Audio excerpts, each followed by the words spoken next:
Timer runs out to go ahead and give your predictions. Don't forget the hashtag as well.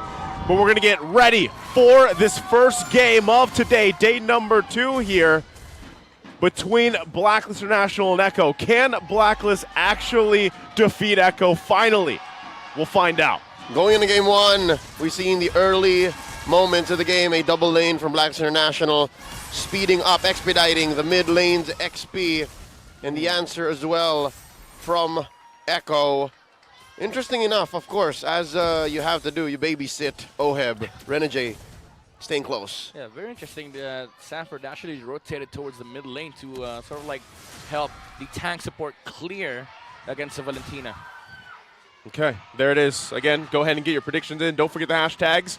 Who's going to be doing more damage? And I think if you're looking at both XP lanes, right, there's a lot of already that people have seen of Terizla's, how they impact. Oh, JP forced to use a flicker early on, gets away with it. They got reverse timed. yeah. It's sort of like a soft counter against a Rafaela, but if you're Echo, you don't really mind the matchup because the Rafaela provides you mobility against the Arlot, against the Baksha, and you're more focused on getting those resources in the mid game to be able to fight late game. But Blacklist International, on the other hand, it's a very different game plan, right? The Arlot, it's such a bad matchup against Echo. Like, he has 3 bad matchups. Yeah. But the thing is, come mid-game, it's a different story. Like, this Irithel will be able to pop off with the protection coming off from the Diggy and, of course, the Arlot. That's what I'm wondering. Like, if the matchup is so bad, do you literally just have it there for the peel? Like, is that the answer? Like, we now just have a couple options to keep Oheb alive. Oh, check this out. 2 fronts. Echo. Looks Wow. like they're winning. You have forced to go ahead and turn into Sanford as Carl DG scores a JP. turtle. Edward here caught in the middle of 4 members. Oh! Down JP. Not going to get him. Dash it on through. Wow. But he goes down instead. First blood drawn by the Orcas. That was a sexy dodge from Daddy JP. He knew the final slash was coming, went straight behind the Arlot, and that was such a cute play. Even though it was simple, but the idea, like the sheer composure of JP, you know, to be able to make plays like that, and it solidifies like the early game advantage of what Echo could have. Hey, he's not an MDL, MPL, and world champion for no reason. Yeah, That's right. He's also, that's how you know.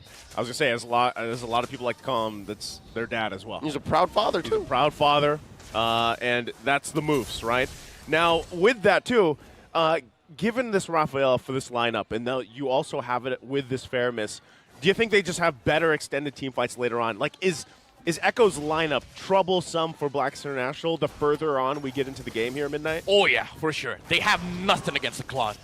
Like it made sense when Blacklist when they had the chance to pick up the Claude. When they gave it up against Echo, especially having a Diggy, Yeah. you're just asking for late game trouble. I mean, they do have damage. Like if Blacklist International is able to pressure Echo in a way that Echo is forced to play 5v5s, of course Blacklist will always have a chance in terms of winning team fights as 5v5. But in terms of the actual composition, like the nature of what Echo does, they will always split, and that is the thing that Blacklist International cannot handle. Okay, well, with that, again, early on, we don't expect too much right now from Blacklist International. They're going to have to really rely on letting Oheb build up. This is what we see every time there's an Irithel in play. So expect that, right? In time, maybe buy those Lords, especially when he starts to pop off here. Meanwhile, he's just got to farm up. The rest of the team has to do what they have to fight these objectives. And now that the second turtle's up, 4 members, Blacklist International, going to show face against the full force. 40 coming in with a penalty zone, forcing out an early times journey from Renegade as the turtle gets reset. Check out the minimap, folks. Oheb has already switched up. He's in the XP lane. Okay. That was kind of an oopsie from Echo. Somebody reset the turtle. It wasn't really the call. Yeah. But Blacklist International, again, somebody is forcing out the times journey. This is the thing that I like about Echo's gameplay. Nobody is hesitating against these counters. I mean, if you're going to use a times journey, might as well use my penalty zone so that you're forced to use the times journey, but then it's not on your own terms. Yep, and it's a beautiful dynamic that Echo has. They know that they're proactive. They know that if they can force something out of Blacklist, they're having their way. Coming in, Sensui. There's a holy baptism. Put down a half health. Sensui does not have his full kit. He's already rolled in. And JP and Ben. Oh! Oh, Lord, the burst from Oheb. In comes Carl Teasy from the flank. Sanji and Sanford as well. Reverse time on a big old Halloween panda. And there's a penalty zone. They caught Oheb. They answer back with another realm. Blazing duet. Yeah, Renegade put down to a fraction of his health. They traded out already. Oheb down. They're still going. Edward dashes on through. Sanji down 2 for 1. The trade. Final slash. Sanford, where you going? Down underneath the ground. Agent Zero gets 2K. There you go. The team fight for Blacklist International. They don't really lack damage. Wow. But the focus fire from Echo was there. They were able to shut down Oheb. But you see the strength of how Blacklist is able to peel for their heroes. They are just able to group up and continuously fight with this Arlott. Because the thing is, hello, Yue! Down he goes. You were saying. All right. That was a very good pickoff coming out from Echo. But again, Blacklist International, the way this lineup works is that you just have so much to deal with in the front lines. They won this fight. Reverse time on the Carl Easy, forcing out a heavy spin and another realm. Echo and Black not letting Midnight finish his thoughts. Exactly. You know, that's how really that's frustrating. How it feels. That's how it feels for Echo. Like, the way you want to approach this fight is you want a clean team fight, right? You want to be able to force out the Time's Journey, force out the Nether Realm, use the Blazing Duet and Heavy Spin to deal with Blacklist International, but they're not letting you. You know what's Blacklist, funny? Every time you fight into them, they distract you. And not only that, but I feel like every analyst that sits on a desk with an Echo game is literally, if you vision the Echo Express and the analyst is trying to talk while the train is going. Like, that's what it feels like, because I mean, when they can counterpunch, when they can initiate, whatever they decide to do, they're usually able to find it. But right now, I would say it's even Stevens, right? And now Carl T is going to be forced out of this. Oh, big damage coming in. Penalty zone, heavy spins, and Sui already pressed the retribution. They scored. Time's Journey, ensuring that Blacklist will be able to get at least one as they pile on to Sanford. Yue gets the kill off camera, though. Echo called for the trade, pushed in that gold lane tier 1. Great answer. Yeah. Again, that's what we see. Answer back and forth between both teams right now. And this is great to see because it's literally them both just duking it out here. Here they go again, Carl Teasy. Oh, they're not done, man. They want to take down Carl Teasy. Put down to a fifth of his health. Heavy spin, stolen away by Yue. No veil, and a final slash. Carl Teasy still here.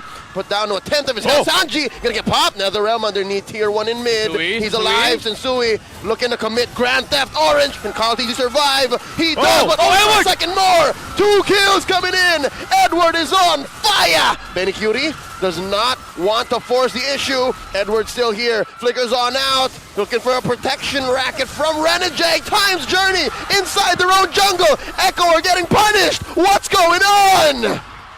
What? Holy moly.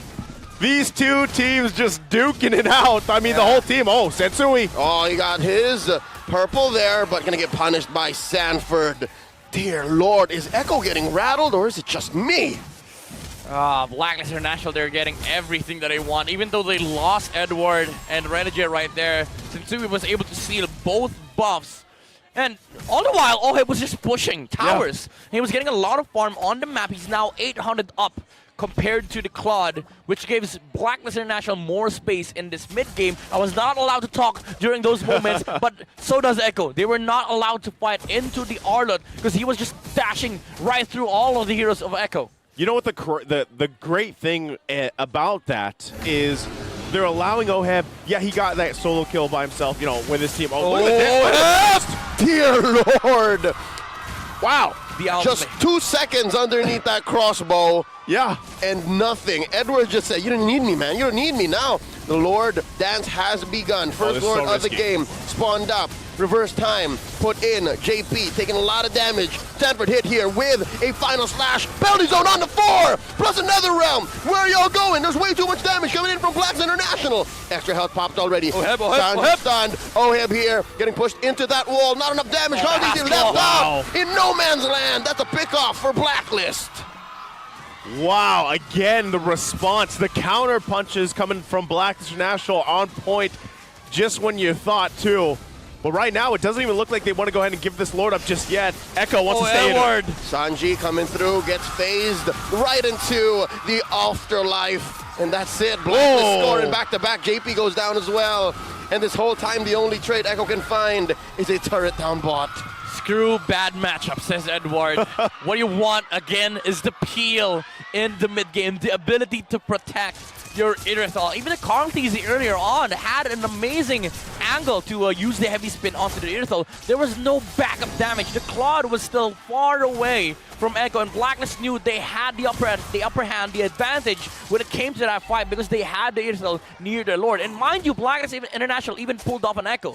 They were trying to bait out the Lord, and when Echo tried to contest, they reset it and went for the 5v5, well, 5v4 engagement. Yeah, again, in all this, before all broke out, they got Benny Cutie before this fight broke out. You see how this all works out. Yeah, there's some great layering of ultimates being used by Echo, but even Oheb able to stay alive, attacking that minion, get some of the health back. The Hosklons gets him, and you know that is troublesome. Now they're going to be charging into the base of Echo here for game 1. Oh no, that's the Lord still up. Another big penalty zone answered back with a times journey. Karltzy already fell underneath a sea of bodies, and it's his lone corpse sitting there. What happened?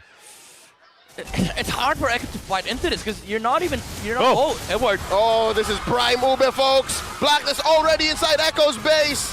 Oh, they're gonna call it. They're gonna call it. This is the disciplined play from Blacklist. They'll move on to bot. Gonna take the bot lane in here.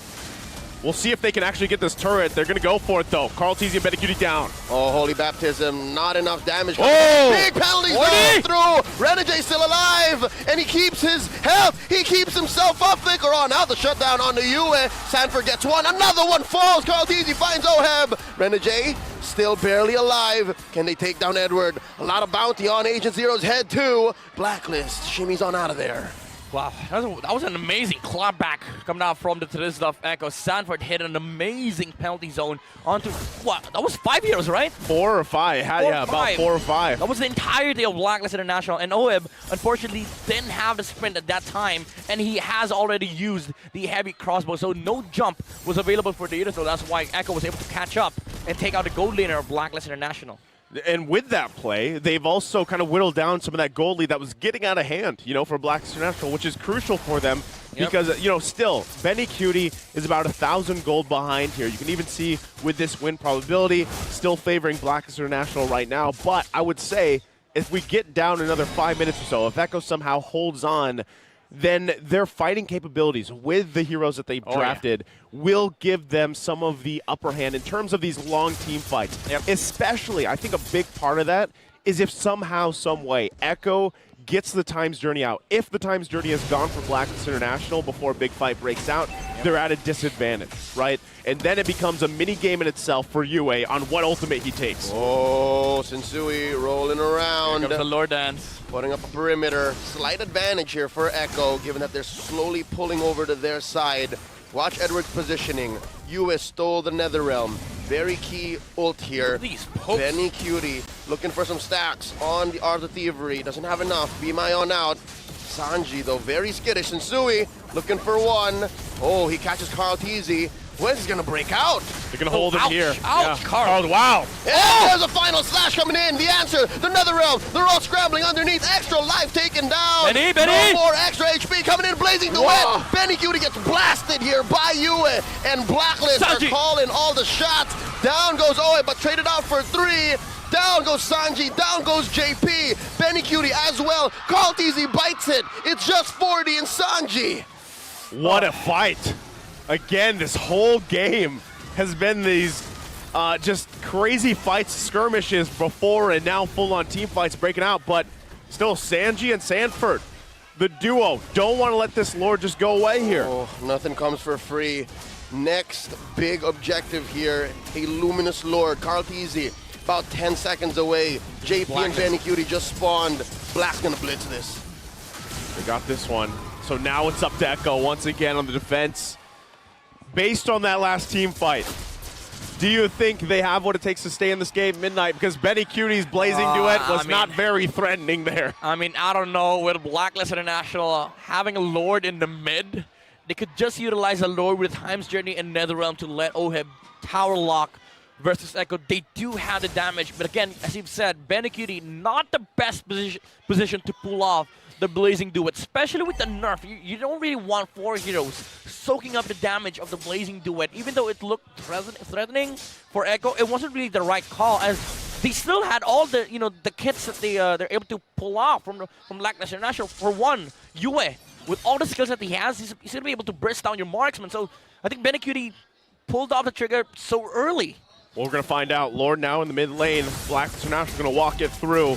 Echo's got to handle it. Turret at the top goes down. 2 waves, top and mid coming in. The realm. It's already broken out. Ult's coming in from Sensui. The realm has been popped. Penalty zone from 40, and they're still waiting. 40 goes down. Oheb slays him. Still alive. Already extra HP spent in from Echo. Blacklist still has a few bits my of buffer. God, Edward! Down goes Benecutie. And Blacklist are looking to end it right here, right now. A big final slash coming in from Agent Zero. Ladies and gentlemen, that's it. The Agents are going to draw first blood.